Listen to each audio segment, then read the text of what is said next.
ఆయన సముఖానికి, ఆయన సన్నిధానానికి చేరిన మనమందరం అమూల్యమైన ఆయన సన్నిధిలో అనుదినము ఈ రీతిగా మానక కూడుకోవటానికి కృప చూపిస్తూ ఉన్నారు. దేవుని వాక్యములో మనందరికీ సుపరిచయమైన ఓ మాట జ్ఞాపకం చేసుకుందాం. మనందరికీ తెలిసిన మాట, కీర్తనాకారుడు గానం చేస్తున్న కీర్తన 128వ కీర్తన 3వ చరణాన్ని ఒకసారి చదువుకుందాం.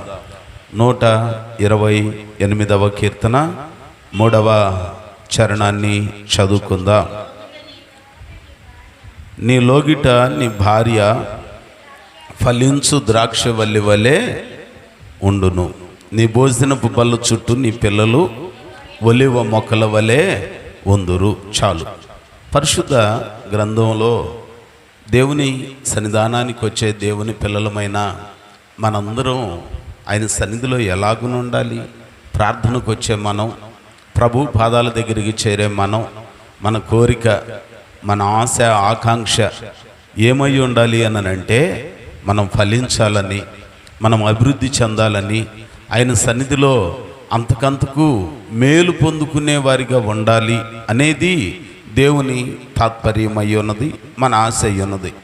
అయితే ఓ వ్యక్తి లేదా ఓ కుటుంబం దేవుని సన్నిధిలో ఆశీర్వదించబడి అభివృద్ధి చెందాలి అనంటే ఆయన చెప్తూ అంటాడు, యెహోవా యందు భయభక్తులు కలిగి ఆయన త్రోవల యందు నడవాలి.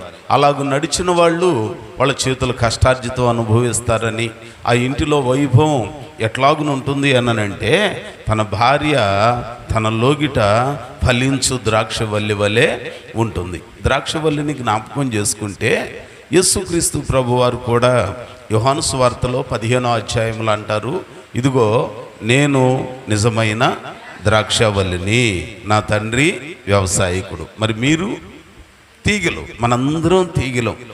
ఈ తీగ ఫలభరితంగా ఉండాలి అనంటే ద్రాక్షవల్లిలో అనగా ప్రభువులో, అనగా ప్రభు మాటలలో మనం నిలిచి ఉండాలి. మధ్యకాలంలో మాటలలో నిలవట్లేదు, కానీ మనం అనుకుంటున్నాము నిలుస్తున్నాము అని అన్నట్టు కదండి.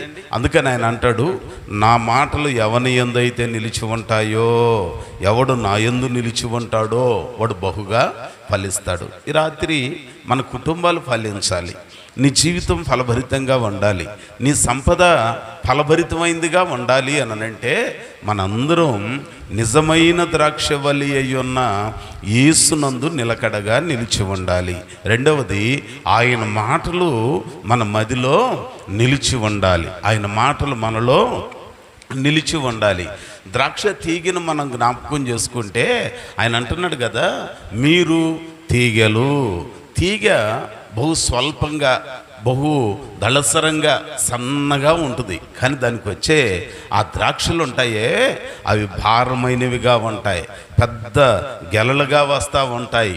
అంత బరువైనవి ఆ స్వల్పమైన దళసరమైన తీగకి ఆధారంగా ఉంటే ఆ తీగ నేల మీద పడిపోయి ఆ పాదిలో ఉన్న బురద ఆ మట్టిలో కాస్త కలిసిపోయి ఆ ద్రాక్షలు ఫలించినా చివరికి చీకిపోతాయి, కుళ్ళిపోతాయి, పాడైపోతాయి. అందుకనే ఆ ద్రాక్ష పళ్ళు అనేక మందికి ఆశీర్వాదంగా, ఆకలి తీర్చేవిగా ఉండాలి అనంటే ద్రాక్షవల్లికి పందిరనేది ఖచ్చితంగా అవసరం. నువ్వు మంచివాడివే, మంచి ప్రార్థనాపరుడివే, తెలివి కలిగిన దానివే, తెలివి కలిగినోడివే. నీ తెలివి, నీ జ్ఞానం అప్పుడప్పుడు మనం మాట్లాడే వాక్యాల్లో పెట్టే స్టేటస్లతోనే సరిపోదు. ఎట్లాగుండాలి అనంటే దేవుని మీద ఆధారపడాలి. ఎవరి మీద ఆధారపడాలండి? దేవుని మీద ఆధారపడాలి, ప్రభువు మీద ఆధారపడాలి, ప్రభువు మీద, ప్రభు ఇచ్చే జ్ఞానం మీద ఆధారపడాలి. అందుకనే యెషయా గ్రంథంలో 26వ అధ్యాయం 3వ వచనంలో అంటాడు, ఎవని మనసు నీ మీద ఆనుకొనునో వానిని పూర్ణ శాంతి గలవానిగా నీవు కాపాడుదువు. ఎవరు పడితే వాళ్ళు ఆనుకుంటారా? నమ్మితేనే ఆనుకుంటారు. అవసరంలో నమ్మి అవసరం తీరిన తర్వాత అమ్ముకునే టైప్ కాదంట. యోధా ఇస్కరియోతు నమ్మాడు, కానీ తుచ్చమైన ధనం మీద, ఆ రాజ్యాధికారం మీద మక్కువ చేత 3.5 సంవత్సరాలు రెక్కల్లో పక్కల్లో ఉండి చివరికి అలాగు నమ్ముకున్నాడు. ఈ రాత్రి మనల్ని మనం పరిశీలన చేసుకోవాలి. మనం అమ్ముకునే వారిగా ఉన్నామో నమ్ముకున్న వారిగా ఉన్నామో తెలుసుకోవాలి. అమ్ముకునే వాళ్ళు హఠాత్తుగా జీవితాన్ని పోగొట్టుకున్నారు. అయితే నమ్ముకున్న వారు కొన్ని కష్టాలు వచ్చినా, ఇబ్బందులు వచ్చినా, నష్టాలు వచ్చినా ప్రపంచాన్ని కదిలించే ఆది అపోస్తలులుగా స్థిరపరచబడ్డారు. దేవునికి మహిమ కలుగును గాక. రాత్రి మన జీవితంలో జ్ఞాపకం చేసుకోవాల్సింది ఆపదలలో నమ్మటం కాదు, అవసరాలలో నమ్మటం కాదు. నమ్మిన నీ నమ్మకం ఎట్లాగా ఉండాలనంటే మరణ పర్యంతం నమ్మకంగానే ఉండాలి. ఆది అపోస్తలుల జీవితంలో అదే. ఆ నమ్మిన యేసుని కొరకండి ప్రాణాలు పణంగా పెట్టారు. అడుగుతున్నారు, అబ్బాయి మీరు ఆ యేసుని ఇదిగో ఈ దేవుని కుమారుడని చెప్తున్నారు, అట్లాగని చెప్పమాకండి. మీరు వడ్లవాని కుమారుడని చెప్పారనుకో మిమ్మల్ని బ్రతకనిస్తాం, మరీ కుమారుడని చెప్పారనుకో మేము మిమ్మల్ని బ్రతకనిస్తాం. కానీ ఆయనే దేవుని కుమారుడని, ఆయనే మృతి పొంది తిరిగి 3వ దినాలు లేచాడని చెబితే ఆయనకు వల్లే మిమ్మును కూడా సిలువకేసి చంపుతాము అని అంటే వాళ్ళు అన్నారంటయా 3.5 సంవత్సరాలు కన్నులారా, ఈ కన్నులు ఏ యేసునైతే చూచాయో, ఈ కాళ్ళు ఎవరు అడుగులలో అడుగులు వేస్తూ 3.5 సంవత్సరాలు నడిచాయో, ఈ చేతులు ఏ రెక్కల్లో పక్కల్లో 3.5 ఏళ్ళు మెలిగాయో మెదిలాయో, ఆ యేసును గురించి చెప్పకుండా మేము ఉండలేము. అందుకనే భక్తులు పాడుతూ ఉంటారు, ప్రాణాలు బలి ఇచ్చిరి ప్రభునెంతో సేవించిరి, ప్రాణాలు బలి ఇచ్చిరి ప్రభునెంతో సేవించిరి, సింహాల కెరయైనను సింహాల కెరయైనను సంతోషముగ వెళ్ళిరి, ఏది నీ సాక్ష్యము, ఏది నీ త్యాగము. ప్రాణాలు బలి ఇచ్చారంట. ప్రాణాలు పణంగా పెట్టడానికి కూడా వెనుకట్ల. ఈ రాత్రి మన జీవితంలో ఫలభరితమైన వారిగా ఉండాలనంటే, మన కుటుంబ స్థితిగతులు ఆశీర్వాదకరంగా మారాలనంటే, ఈ కుటుంబ క్షేమం ప్రార్థనా కూడికిని వీక్షిస్తున్నవారు చేరి కూడిన మనమందరూ మన కుటుంబాలు బహు ఆశీర్వాదకరంగా, వినేవాళ్ళందరూ కూడా మన కుటుంబాలు ఆశీర్వదించబడాలి అనంటే దేవుని మాటలు మనలో నిలిచి ఉండాలి. ఆ ద్రాక్షవల్లి అయ్యున్న యేసుని మీద మనం ఆధారపడాలి. ఆయన మీద మనం అనుకుంటే, ఆయన మీద మనం ఆధారపడితే అప్పుడు ఆ ద్రాక్ష తీగ పందిరికి పాకి ఆధారమయ్యున్న యేసును అల్లుకొని ఆశీర్వాదకరంగా ఫలభరితంగా మార్చబడతాం. మరి రాత్రి మన జీవితంలో మొదటిది గుర్తుపెట్టుకోవాల్సింది ఏంటన్నానంటే, ఈ కుటుంబ క్షేమ ప్రార్థనా కోడికలలో నీ కుటుంబం, నా కుటుంబం, మన కుటుంబాలు ఫలభరితంగా ఉండాలి అనంటే ఏదో ధనం వస్తేనే ఫలించినట్లు కాదండి, వచ్చిన దానిని అనుభవించే భాగ్యం కూడా ఉండాలి. డబ్బు ఉంది, డబ్బుతో పాటు జబ్బులు కూడా ఉన్నాయి. డబ్బు లేకపోయినా జబ్బు లేకపోయినా విస్తారమైన ధనం ఉండుట కంటే నెమ్మది కలిగి దేవుని యందు భయభక్తులతో బ్రతికే చాలు అని అంటాడు కదండి. అందుకనే వాక్యం చెప్పే మాట, మనం దేవుని మీద ఆధారపడితే ఫలిస్తాము. మనం ఫలించాలి అనంటే ఇంకేం చేయాలో తెలుసా? ఎహెజ్కేలు గ్రంథము 19వ అధ్యాయము 10వ వచనాన్ని ఒకసారి జ్ఞాపకం చేసుకుందాం. ఎహెజ్కేలు గ్రంథం 19వ అధ్యాయము 10వ వచనం ఒకసారి చదువుతారా? దేవుడు నిన్ను ఫలించాలని, నీ కుటుంబం ఫలభరితంగా ఉండాలని ఆయన కోరుకుంటున్నాడు. మరియు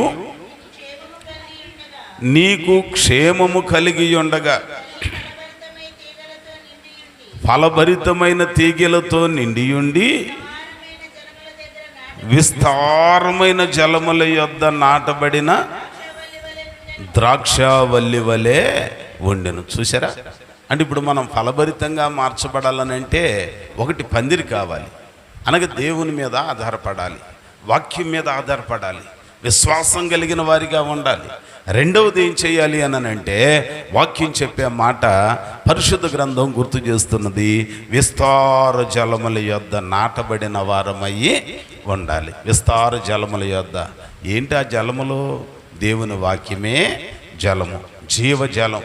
యేసయ్య మాట జీవజలం, దేవుని నోటి నుండి వచ్చే మాట జీవజలం. వాక్యముతో, దేవుని మాటలతో మన బ్రతుకు పెనవేయబడిన అనుభవంగా ఉండాలి. విస్తార జలముల యొద్ద నాటబడితే నీవు బహు ఫలభరితంగా ఉంటావు. ఈ మధ్య దేవుని వాక్యం తరిగిపోతుంది, కానీ వేరే ఎక్కువ అవుతూ ఉంటాయి. మరి రాత్రి నీ కుటుంబం, మన కుటుంబం ఫలభరితంగా ఆశీర్వాదకరంగా మార్చబడి బహుక్షేమాన్ని పొందుకోవాలనంటే విస్తార జలముల యొద్ద నాటబడిన వారిగా మనము ఉండాలి. ఒకటి, ఆయన మీద విశ్వాసంతో ఆనుకోవాలి. రెండవది, వాక్యము దగ్గర నాటబడాలి. వాక్యం దగ్గర నాటబడాలి. చాలా చాలా చోట్ల మనం నాటబడతా ఉంటాము. కొంతమంది అయితే తుచ్చమైన స్థలాల్లో నాటబడతా ఉంటారు. చివరికి బ్రతుకు చూస్తే బహుభయంకరమైన అంతంగా ఉంటుంది. మనమైతే ఎక్కడ నాటబడాలి అని అంటే, కష్టాలు వచ్చినా, శ్రమలు వచ్చినా, ఇరుకులు వచ్చినా, ఇబ్బందులు వచ్చినా, అదిగో వాక్యపు పద్ధతిని వీడిపోక వాక్యము, విస్తారమైన వాక్యము, విస్తారమైన జలముల యొద్ద మనం నాటబడిన వారిగా ఉండాలి. తర్వాత ఇంకొక మాట, మనం ఆ నాటబడి బహు ఫలభరితంగా ఉన్న తర్వాత ఎట్లాగూ ఉండాలి అనంటే, న్యాయాధిపతుల గ్రంథంలో 9వ అధ్యాయంలో 12-13 వచనాలతో మనం జ్ఞాపకం చేసుకుంటే, ఆ 9వ అధ్యాయము 12-13 వచనాలలో మనం గుర్తు చేసుకుంటే, ఓసారట అరణ్యంలో చెట్లన్నీ కలిసి, ఇదిగో మన మీద ఒక ఆయన్ని రాజుగా పెట్టుకుందాము, మరి ఎవరిని పెట్టుకుందాం? ఈ చెట్లంతా ఒక అసోసియేషన్గా ఫామ్ అయ్యి అసోసియేషన్కి ఒక రాజుని, ఓ ప్రెసిడెంట్ని సెలెక్ట్ చేసుకుందామని చెప్పి ఆలోచన చేసి ఎక్కడికి వచ్చాయనంటే, ఒలివ చెట్టు దగ్గరకు వచ్చాయి, అంజూరు చెట్టు దగ్గరకు వచ్చాయి, ఎక్కడికి వచ్చాయి? ద్రాక్ష చెట్టు దగ్గరకు కూడా వచ్చాయట. ఈ 9వ అధ్యాయము 12-13 వచనాలలో జ్ఞాపకం చేసుకుంటే, అటు తరువాత చెట్లు నీవు వచ్చి మమ్మను ఏలుమని ద్రాక్షవల్లిని అడుగగా, ద్రాక్షవల్లి దేవునిని మానవులను సంతోషపెట్టు, నా ద్రాక్షారసమును నేను ఇవ్వటం మానివేసి చెట్ల మీద రాసినයි అధికారం పొందుకొని, ఏదో క్యాడర్ పొందుకొని ఇటు అటు ఊగుటకు నేను వచ్చేదనా? పిలవపోయిన ఊగటానికి వెళ్తున్నామే.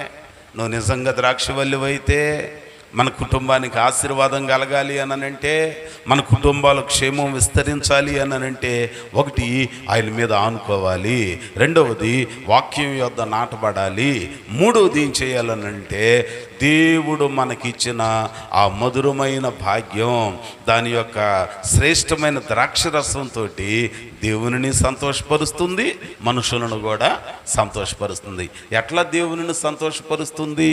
దేవుని వాక్యంలో మనం జ్ఞాపకం చేసుకుంటేనండి, ఈ రాత్రి ప్రభు పిల్లలమైన మనం కూడా దేవుని సన్నిధానములోనికి, సంఘంలోనికి, సహవాసంలోనికి, క్రైస్తవ్యపు మార్గంలోనికి, మతంలోనికి కాకుండా మార్గంలోనికి వస్తే, ఆయనను అనుసరించే వారిగా ఉంటే, మన రసం, మనకున్న ఆ శ్రేష్టమైన అనుభవాలతోటి దేవునిని సంతోషపరచాలి, మనుషులను కూడా సంతోషపరచాలి. దేవునిని సంతోషపరచాలి, మనుషులను కూడా సంతోషపరచాలి. దేవునిని ఎట్లా సంతోషపరుస్తాం? వాక్యంలో అంటాడు, ఇదిగో భూమి మీద మారు మనసు అక్కరలేని 99 మంది నీతిమంతుల కంటే మారు మనసు పొందు ఒక్క పాపి విషయమై పరలోకములో తండ్రి అయిన దేవునికి గొప్ప సంతోషం అంట. మరి రాత్రి మన జీవితాలు ఎట్లాగుంటున్నాయి? దేవునిని సంతోషపరుస్తున్నామా? మనుషులను సంతోషపరుస్తున్నామా? నీ దారి, నీ మార్గం నీకు సరి అయినదిగానే ఉంటుంది. జాగ్రత్త, జాగ్రత్త. దేవునిని సంతోషపరచాలి, ప్రభువుని సంతోషపరచాలి, ప్రభు పిల్లలని, సంఘాన్ని సంతోషపరిచేవారిగా మనం ఉండాలి. ఆయన అంటున్నాడు, శ్రేష్టమైనవి దేవుడు మనకిచ్చాక వాటితోటి మన తీరుతెన్నులు, మన క్రియలు, మన చేష్టలు, వీటన్నిటితోటి దేవునిని సంతోషపరచాలి, సంఘాన్ని, దేవుని పిల్లలని సంతోషపరిచేవారిగా మనము ఉండాలి. ఆ తరువాత ఒక మాట చదవండి, నేను ప్రార్థన చేస్తాను. ఎక్కువ సమయం మనం ప్రార్థనలో గడుపుదామండి. హోషేయ గ్రంథం 14వ అధ్యాయము, భక్తుడైన హోషేయ గ్రంథము 14వ అధ్యాయము 7వ వచనాన్ని జ్ఞాపకం చేసుకుందాం. అతని నీడయందు నివసించువారు తిరిగి వస్తారు. అందరూ చూడండి, 751 పేజీ. తిరిగి వత్తురు, ధాన్యము వలె వారు తిరిగి మొలుతురు, ద్రాక్ష చెట్టు వలె వారు వికసింతురు, లెబనోను ద్రాక్ష రసము వాసన వలె వారు పరిమళింతురు. వికసింతురు, పరిమళింతురు, వికసింతురు, పరిమళింతురు.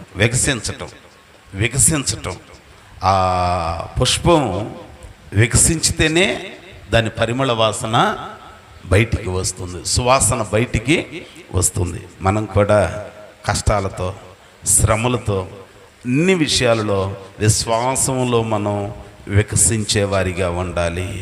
ఆ కష్టాలలో ప్రభువుతో నిలిచి, ప్రభు కృపలో నిలకడగా నిలిచి, ఆ నిలిచిన సాక్ష్య జీవితం అనేకులకు పరిమళ వాసనగా ఉండాలి. రాత్రి దేవుని వాక్యం మనకు చెప్తున్న మాట, మన కుటుంబాలకి క్షేమం కలగటానికి, మాటలు ఆలకిస్తున్న నీ కుటుంబం, నా కుటుంబం ఆశీర్వదించబడి ఫలభరితంగా ఉండటానికి ద్రాక్షవల్లి అయిన యేసులో మనం నిలకడగా ఉందాం.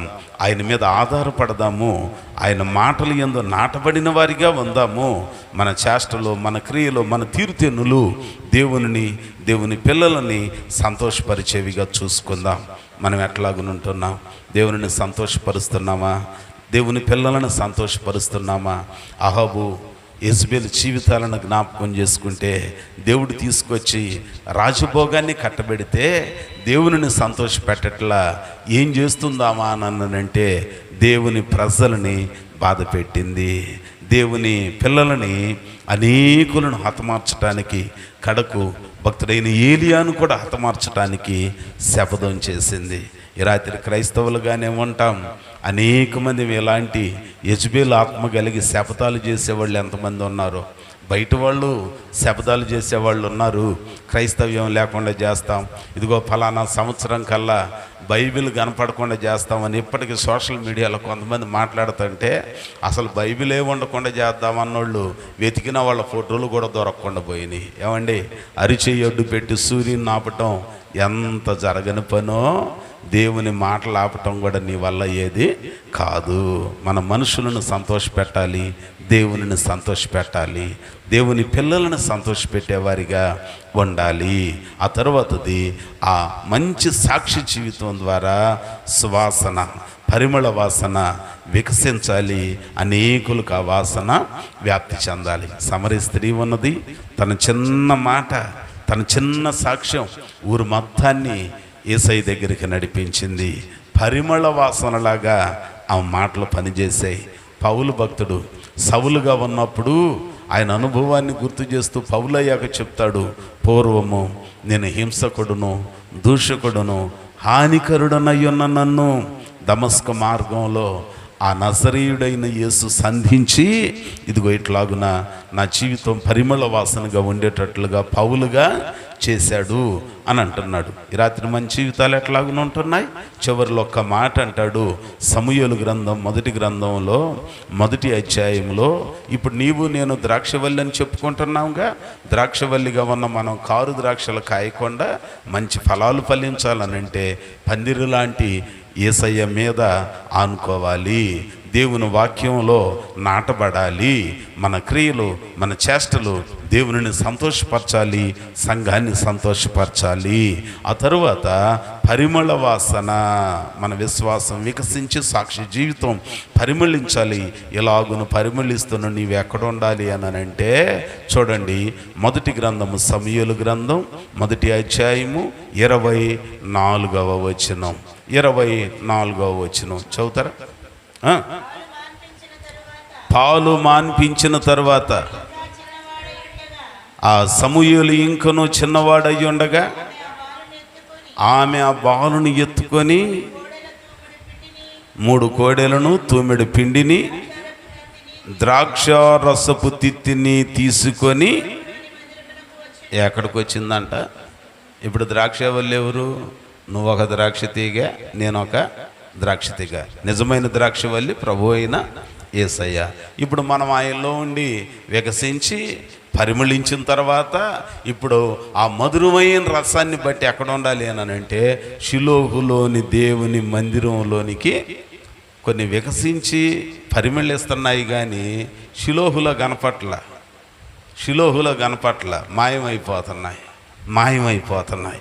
కానీ దేవుని వాక్యం అంటుంది దేవుని సన్నిధానంలో ఉంటేనే మనకి మేలు. అన్న తను మొక్కుబడి ప్రకారం ఆ ద్రాక్షరసపు తిత్తిని షిలోహులోని దేవుని మందిరానికి తీసుకొని వచ్చింది. దేవుడు మన జీవితాన్ని ప్రేమించి ఎన్నో ఆపదల నుంచి, అపాయాల నుంచి, ప్రాణగండాల నుంచి, సుడిగుండాల నుండి నిన్ను నన్ను తప్పించాడు. తప్పించబడిన మనం ద్రాక్షలుగా ఫలభరితమైన జీవితాన్ని పొందుకున్న మనం ఎక్కడ కనపడాలి అని అంటే అదిగో ఆయన సన్నిధానంలో కనపడాలి, ఆయన పాదాల దగ్గర మనం కనపడాలి. ఈ రాత్రి ఒక తీర్మానానికి, ఒక నిశ్చయితకి మనం వద్దాం. మీరు ప్రతి వేకున ప్రార్థన చేస్తున్నారు, సంతోషం. ప్రతి సాయంకాలం దేవుని సన్నిధిలో గడుపుతున్నారు, సంతోషం. ఏమీ లేకపోయినా ఇదిగో మీరు ఫలభరితమైన ద్రాక్ష వల్లే ఇలాగనే దేవుని సన్నిధిలోనికి వచ్చి ఈ ద్రాక్షరసపు తిత్తిని నింపబడిన దేవుని మాటలతో కూడిన మన హృదయం, మన బ్రతుకుని ఆయన సన్నిధిలోనికి తీసుకొచ్చి ఆయన పాదాల దగ్గర కనపడితే ఆయన నిన్నంతకంత ఆశీర్వదించి అభివృద్ధి చేస్తాడు. కూర్చున్న నీవు నేను ఆ రీతిగా ఆయన సన్నిధిలో కనపడుతూ మేలొందటానికి ప్రభు వాక్యం మనకు సహాయం చేయనుగాక. దేవుడి మాటలు మన వినికిల్లో ఫలింపచేయనుగాక. ఒక చిన్న ప్రార్థన చేసుకుందాం. ఈ రాత్రి మన జీవితాలని, మన బ్రతుకులని పరిశీలన చేసుకుందాం, పరీక్షించుకుందాం. అనేక మందికి అనేక అవసరాలు ఉన్నాయి. మన కుటుంబాలలో ఎదిగిన బిడ్డలు ఉన్నారు, వివాహాల కొరకు ఎదురు చూస్తున్నారు. ఏం దేవుని సన్నిధిలోనికి ఎందుకు రాకూడదు? దేవుని సన్నిధిలో ఎందుకు మనం మనవి చేయకూడదు? దేవుని పాదాల దగ్గర ఎందుకు మనం ఆయనను వేడుకోకూడదు? ఈ రాత్రి ఒకసారి మన జీవితాన్ని ప్రభువుకి అప్పగించుకుందాం. దేవుని జనాంగమా, మాటలు ఆలకిస్తున్న దేవుని బిడ్డలారా, మన జీవితం ఫలభరితమైనదిగా ఉండాలి. నీవు ఫలభరితమైన మధురమైన రసంతో నింపబడి ఆ నింపబడిన తిత్తి ఎక్కడ పడితే అక్కడ ఉంటే మేలు కాదట. అది షిలోహులోని దేవుని మందిరంలోనికి రావాలి. ఎక్కడ మొక్కుకున్నదో, ఎక్కడ దేవుడు మొక్కుబడిని ప్రార్థనను ఆలకించి ప్రతిఫలం ఇచ్చాడో అదిగో అక్కడికే మరలా తీసుకొస్తుంది. మొక్కుకునేది షిలోహులో, మనం కనపడేది బేతేలులో. ఎక్కడ పడితే అక్కడ దేవుని వాక్యం అర్థం చేసుకోవాలి. దేవుడు మనకి దీవెనివ్వాలి అని అంటే ఎన్ని స్థలాలున్నా వారందరూ దేవుని సన్నిధి యెరూషలేములోనికి వచ్చి కనపడేవారు. కొద్ది కాలం షిలోహులోని ఆలయములో దేవుడు అద్భుతాలు చేశాడు. ఈ రాత్రి మనం ఆశీర్వదించబడిన వారం అయ్యాక ఎక్కడ కనపడుతున్నాం? దేవుని సన్నిధిలో కనపడుతున్నామా? దేవుని పాదాల దగ్గర కనబడుతున్నామా? చిరకాలం మాతో ఉంటానని, మనతో ఉంటానని ప్రమాణం చేసిన దేవుడు క్షణము కూడా మనల్ని విడిచిపెట్టక మనతో ఉండి మనల్ని ఆశీర్వదించిన దేవుడు.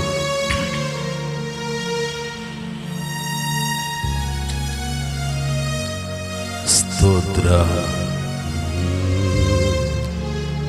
చిరకాలము నాతో ఉంటానని, క్షణమైన వీడి పోలేదని, నీలో నన్ను చేర్చుకున్నావని, తండ్రితో ఏకమై ఉన్నామని, చిరకాలము నాతో ఉంటానని క్షణమైనా వీడిపోలేదని నీలో నన్ను చేర్చుకున్నావని తండ్రితో ఏకమై ఉన్నామని ఆనందగానము నే పాడనా ఆనందగానము నే పాడనా ఏదైనా నాకున్న సంతోషము నీతోనే కలిగొన్న అనుబంధమే ఏదైనా నాకున్న అందరూ నీతోనే కలిగొన్న అనుబంధమే సృజనాత్మకమైన నీ కృప చాలు నే బ్రతికున్నది నీ కోసమే సృజనాత్మకమైన నీ కృప చాలు నే బ్రతికున్నది నీ కోసమే యేసయ్యా నా ప్రాణమా ఘనమైన స్తుతిగానమా యేసయ్యా నా ప్రాణమా ఘనమైన స్తుతిగానమా అద్భుతమైన నీ ఆదరణే ఆశ్రయమైన నీ సంరక్షణయే నన్ను నీడగా వెంటాడెను నే అలయక నా జీవమా నా స్తోత్రమా నీకే ఆరాధన నా స్నేహము సంక్షేమము నీవే ఆరాధ్యుడా నా జీవమా నా స్తోత్రమా నీకే ఆరాధన నా స్నేహము సంక్షేమము నీవే ఆరాధ్యుడా ప్రార్థన చేసుకుందాం. ఈ రాత్రికాల సమయంలో ప్రభు పాద సన్నిధిలోనికి చేరిన మీ అందరి కొరకు ప్రభు సన్నిధిలో చిన్న ప్రార్థన చేద్దాం. అందరం ఏకీభవించుదాం. పరిశుద్ధుడా, ప్రేమ నమ్మకం కలిగిన మా తండ్రి, జాలి కలిగిన మా ఉన్నతుడా, మీకు వందనాలు చెల్లిస్తూ ఉన్నా. ఈ రాత్రికాల సమయంలో మీ కృప, మీ దయా సంకల్పం, మీ ప్రేమ చేత మమ్మల్ని స్థితిలో ఉంచాం. మేమేమై ఉన్నామో అది కేవలం నీ కృప వలన అయ్యి ఉన్నాం. మీరు ఇచ్చిన భాగ్యాన్ని బట్టి మీకు స్తోత్రాలు చెల్లిస్తున్నానయ్యా. బిడ్డలను దీవించండి, కుటుంబాలను ఆశీర్వదించండి, కృపెంబడి కృపనిచ్చి కృపలో వర్ధిల్ల చేయమని మనవి చేస్తూ ఉన్నాం. మరి విశేషంగా ఈ రాత్రికాల సమయంలో దూరాన సమీపాన అలాగనే ప్రత్యక్ష ప్రసారం ద్వారా ఎందరైతే ఈ మాటలు ఆలకించారో వారిని దీవించండి, వారి కుటుంబాలను ఆశీర్వదించండి. ఇదిగో ఈ కార్యక్రమాన్ని వీక్షిస్తున్న బిడ్డల యొక్క అక్కరలన్నీ నాసరేయుడైన యేసు నామమున తీర్చబడును గాక. అనారోగ్యములతో ఉన్నవారు యేసుక్రీస్తు నామమున స్వస్థతను పొందుకొందురు గాక. శోధనల్లో ఉన్నవారు విడిపించబడుదురు గాక. గొప్ప దేవాన్ని వందనాలు చెల్లిస్తూ ఉన్నాం. మరి విశేషంగా నాయన ఇదిగో మీ పాద సన్నిధిలోనికి వచ్చిన బిడ్డలను జ్ఞాపకం చేసుకోనండి. ఎవరు ఏ ఏ మనవులైతే మనవి చేసుకుంటున్నారో వారి అక్కర్లన్నీ తీర్చి బలపరచండి. మీ కుమార్తె ద్వారకను జ్ఞాపకం చేసుకోనండి. తన భర్తను, తన బిడ్డలను, కుటుంబాన్ని మీరు దీవించండి, మీరు ఆశీర్వదించండి. కృపెంబడి కృపనిచ్చి కృపలో వర్ధిల్ల చేయమని వేడుకొనుచు ఉన్నాం. అలాగనే మా ప్రభువా, నీ ప్రియబిడ్డ యొక్క హృదయ వాంఛలను తీర్చండి, కుటుంబ పోషణకు అవసరమైన సమృద్ధిని కలుగు చేయండి, మేలు చేయండి. ప్రభువా, మీకు వందనాలు చెల్లిస్తూ ఉన్నాం. అలాగనే నీ కుమార్తె శ్రావణిని జ్ఞాపకం చేసుకోనండి, రాసును జ్ఞాపకం చేసుకోనండి. ఇచ్చిన బిడ్డలు ఇరువురిని దీవించండి, నిండు ఆయుష్ను దయచేయండి, ఆరోగ్యం దయచేయండి, మీ క్షేమం విస్తరింప విస్తరింపజేసి బహుగా బలపరచమని వేడుకొనుచు ఉన్నాం. అలాగనే మా ప్రభువా, బిడ్డల కోరికలన్నీ నెరవేర్చండి, సన్నిధిని తోడు ఉంచండి, కృపెంబడి కృపకు పాత్రులుగా బలపరిచి వర్ధిల్ల చేయండి. బ్లెస్సింగ్ జ్ఞాపకం చేసుకోనండి, తన భవిష్యత్తును దీవించండి, కృపెంబడి కృపనిచ్చి కృపలో వర్ధిల్ల చేయండి. అయ్యా మీకు వందనాలు చెల్లిస్తూ ఉన్నాం. అలాగనే నీ కుమార్తె మరి మన జ్ఞాపకం చేసుకోనండి, తన తల్లిదండ్రులను తోడబుట్టిన వారిని, వారి కుటుంబాన్ని, భవిష్యత్తును మీరు ఆశీర్వదించి మేలు చేయండి. మీ సన్నిధిని తోడుగా ఉంచి కృపలో విస్తరింపజేసిన బలపరిచి వర్ధిల్ల చేసి ఆశీర్వదించమని వేడుకొనుచు ఉన్నాం. మీకు వందనాలు. అలాగనే నీ కుమార్తె శుభమును జ్ఞాపకం చేసుకోనండి, మదన్ బాబుని జ్ఞాపకం చేసుకోనండి, ప్రేమించిన కుటుంబాన్ని దీవించండి నాయన. కుమారుని వివాహం పట్ల మీ కార్యం జరిగించండి. అలాగనే నీ కుమార్తె శుభముకు సంపూర్ణమైన స్వస్థతను, నిండు ఆయుష్ని, ఆరోగ్యాన్ని, క్షేమాన్ని దయచేయండి. తన కుమారుని వివాహం కొరకు మీ సన్నిధిలో ప్రార్థన చేస్తున్నామయ్యా. మీరు ఒక మేలుకరమైన కార్యం జరిగించండి అయ్యా, ఒక అద్భుతమైన కార్యం జరిగించండి ప్రభువా. ఆ సాక్ష్యం ద్వారా అనేకులకు పరిమళ వాసనలాగా మీ కార్యాన్ని వ్యాపకం చేయడానికి సహాయం చేయండి. మీకు వందనాలు చెల్లిస్తున్నాం. తనను ప్రేమించి తనకిచ్చిన కుమార్తెను, అల్లుని, మనము సంతతిని మీరు దీవించి ఆశీర్వదించండి. అలాగనే మా ప్రభువా, నీ కుమారుడు సంసోనును జ్ఞాపకం చేసుకోనండి, తన తల్లిదండ్రులను జ్ఞాపకం చేసుకోనండి, తోడబుట్టిన వారిని, వారి కుటుంబాలను దీవించండి ప్రభువా. మరి విశేషంగా యవన కాలములో ఉన్న నీ కుమారునికి వివాహం పట్ల మీ కార్యం జరిగించండి నాయన. యోగ్యమైన మంచి కన్నికను మీరు చేయండి, మీ గొప్ప కార్యం జరిగించండి. ఘనమైన మీ సన్నిధిలో మీరు మేలు చేయమని వేడుకొనుచున్నాం. తన వివాహం పట్ల ఒక అద్భుతాన్ని చేయండి, నిండు దీవెన కలుగు చేసి బలపరచమని వేడుకొనుచు ఉన్నాం.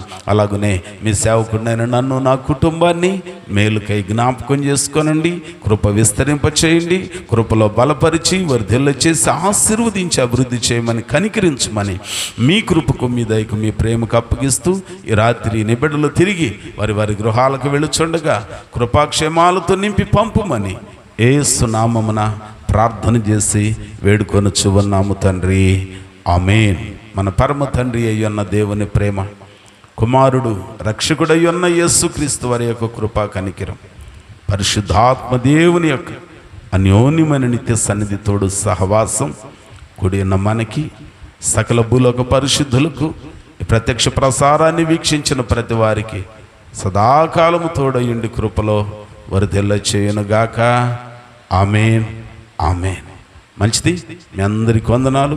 దేవుడు మేము దీవించునుగాక. తిరిగి మరలా యథావిధిగా రేపు రాత్రికి కుటుంబ క్షేమ ప్రార్థన కూడికలో కలుసుకుందాం. అందాక ప్రభు కృప మనకు తోడై ఉండునుగాక. ఆమేన్.